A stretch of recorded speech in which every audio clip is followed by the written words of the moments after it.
మాజీ మంత్రి జీవన్ రెడ్డి జగిత్యాలలో hot comments చేశారు. కాంగ్రెస్ పార్టీలో సీనియారిటీకి తగ్గ గుర్తింపు లేదని, తనకు అసంతృప్తి ఉన్నమాట వాస్తవమే అన్నారు. పార్టీలో విహెచ్ తప్ప తనకంటే సీనియర్ లీడర్స్ ఎవరూ లేరని, మంత్రి పదవి కావాలని కోరుకోవటం తప్పే ఉంది అన్నారు జీవన్ రెడ్డి. దశాబ్ద కాలంగా బీఆర్ఎస్ పై పోరాడిన ఏకైక ఎమ్మెల్సీ తానేనని, రేవంత్ రెడ్డి ఎంత పోరాటం చేశారో అంతకు ఏమాత్రం తగ్గకుండా మండలిలో తాను పోరాటం చేశారని చెప్పుకొచ్చారు జీవన్ రెడ్డి. నాకు అసంతృప్తి లేదని చెప్పాను. సీనియారిటీ దగ్గర గౌరవాన్ని పొందలేని పరిస్థితులలో డెఫినెట్లీ నాకు అసంతృప్తి ఉంటుంది.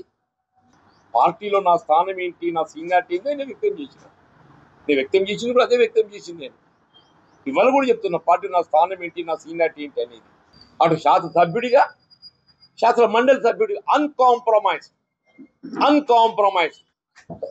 రాష్ట్ర కాంగ్రెస్ అధ్యక్షుడు రేవంత్ రెడ్డి గారు ఏ స్థాయిలో పోరాటం చేసిండో, శాసనసభ పక్ష నాయకుడిగా గట్టిగా ఏ స్థాయిలో పోరాటం చేసిండో, శాసన మండలి నాయకుడిగా నేను ఆ స్థాయిలో పోరాటం చేసి ఎవరికి తక్కువ కాదే.